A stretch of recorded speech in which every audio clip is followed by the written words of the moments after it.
Professor, you made it. That's very kind of you. Welcome to the forum.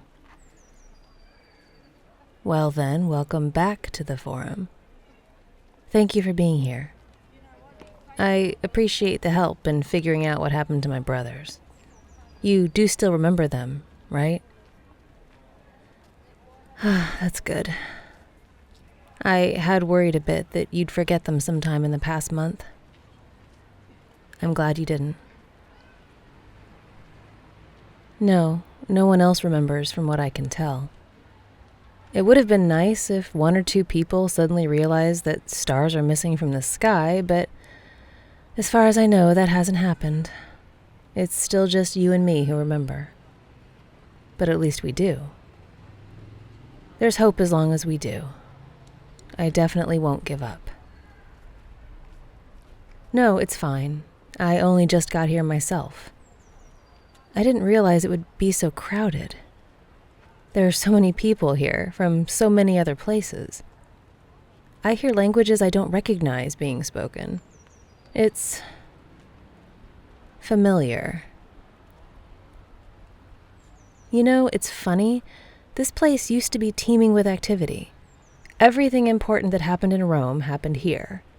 Elections, trials, speeches, business transactions.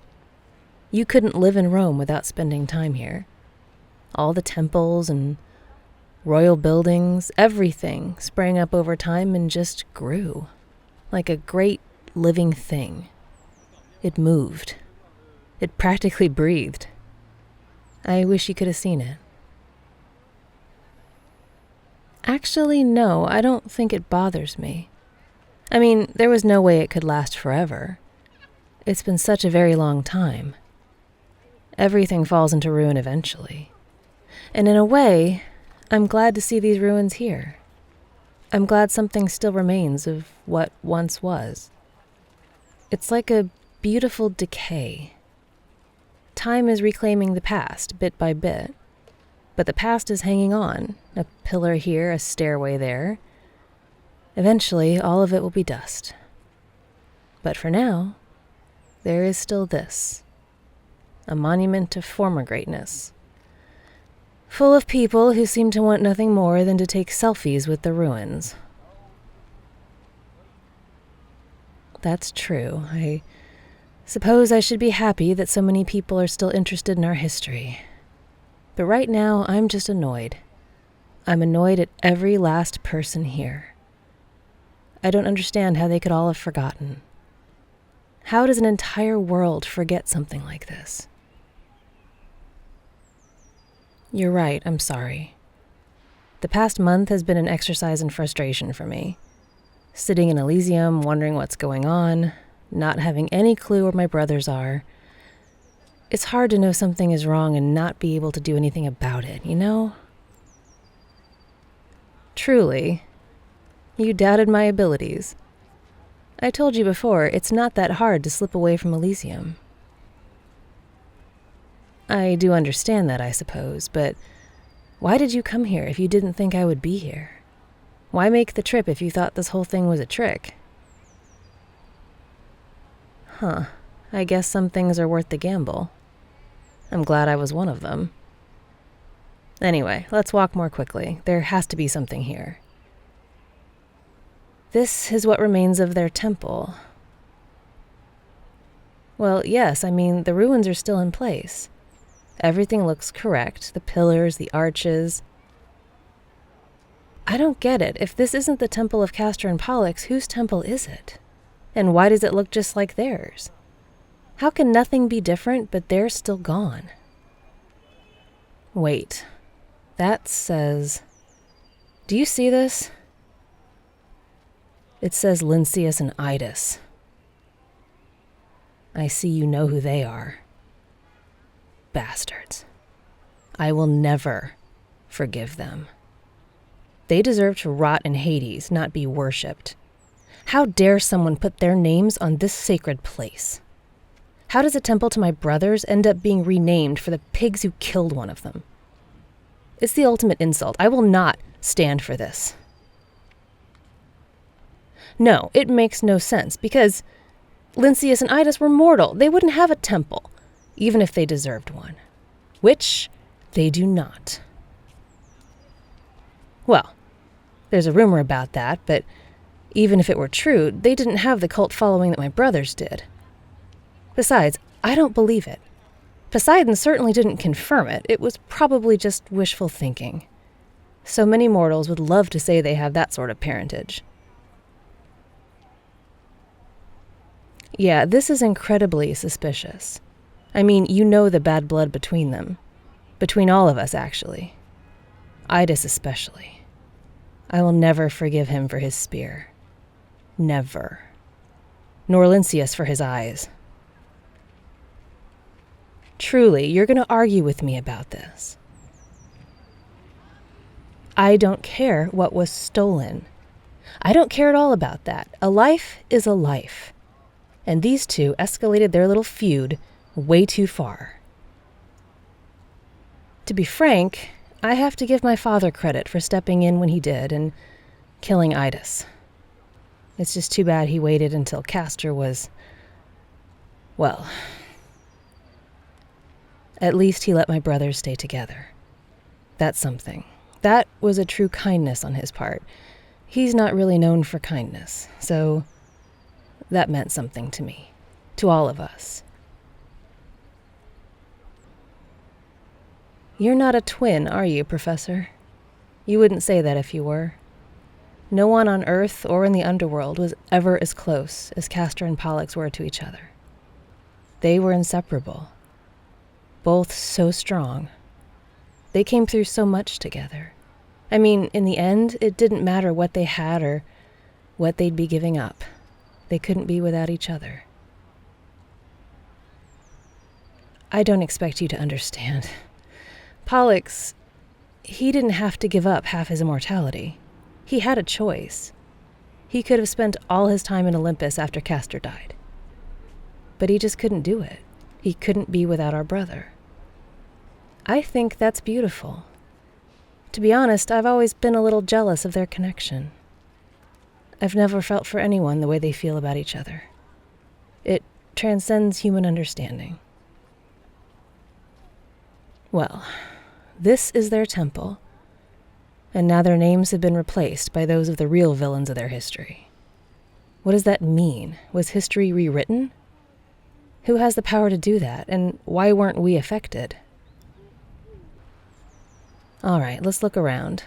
Tell me if you spot anything strange. Professor, what is your own family history? Where were you born? Do you have roots in Greece? Interesting. I'm still wondering why your memory has remained unaffected. It might be because of your expertise, but that doesn't feel entirely correct. There might be something more going on. It could be a familial connection, so to speak, like mine. I presume that I remember my brothers because I'm their sister, probably their closest family. So, if my connection to them is the key to remembering, then what is your connection? How do you fit into the puzzle? I don't expect you to have the answers. I'm mostly thinking aloud. But there has to be an explanation. Yes, Wait. Come here, please. There. Do you see that? Yes, that carving doesn't match the rest of the detail work here. Can you make out what it is? Close. It's a braid, with a pig in the center. I'm positive. What does that make you think of? Oh, I have only one answer to this riddle. Circe. Oh, yes, the pig and the braid are her totems. No, this definitely wasn't here before. My brother's temple wouldn't have anything of Circe's on it. So this must mean something, but could Circe actually have a hand in this? Her specialty is turning men into beasts, not making people disappear or altering history. Well, she is a witch. A demigoddess like me, truth be told, only she's a lot more powerful. She can do a lot more than she's known for. She might even be powerful enough to make significant changes. But I don't know why her hands would be on this. What could she have done to my brothers, and why would she do anything in the first place? Did they offend her somehow?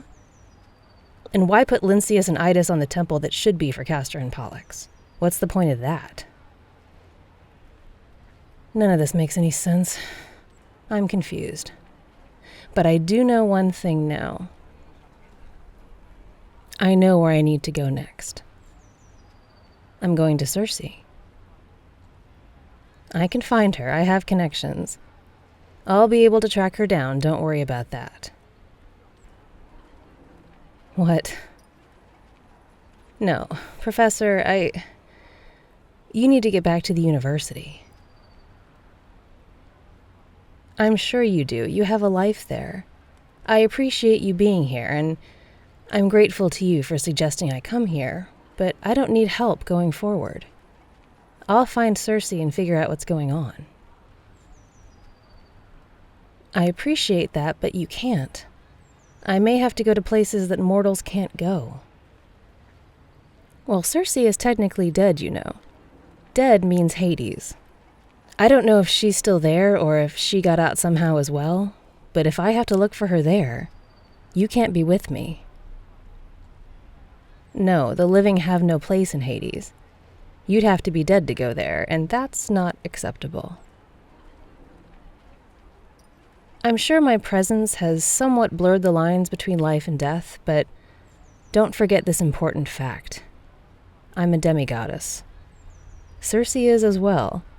We can move between realms where mere mortals can't. We have freedoms you don't have. Don't take your mortality as something negotiable. Protect it. Don't take reckless chances. Professor. Look, I will be here for the next few days while I track down Circe. If she's in the underworld, you may not accompany me. But if she's here somewhere... Yes, you may join me if I can find her in this world. But there are some conditions if you truly wish to walk this path with me. When we find Circe, remember what you know about her. Remember her specialty, turning men into beasts. Do not eat or drink anything she gives you. Do not let her touch you. Do not bathe in the waters that she controls. These are all the ways that she uses her magic. Above all, do not trust her, no matter how harmless or welcoming she may seem. Do you understand? I know she was sometimes helpful in the past, but she has a love of chaos, let's say, and a strong, jealous streak. She's a powerful woman, and I respect her. I respect her enough to know that you would be foolish to come with me. But if you still wish to... I see. Well then, we should get started. I think our best bet is to start with the Oracle. She may know where Circe has taken up residence. Of course the Oracle is real. I mean, I'm real, Circe is real. Why not the Oracle? Oh, she's not at Delphi anymore. We don't have to go there. In fact, she's... well, you'll see. Suffice it to say that she's found a slightly more comfortable place to be. And we also won't have to sacrifice any goats, so that's a plus. I'm trying to stay positive. We have a ways to go.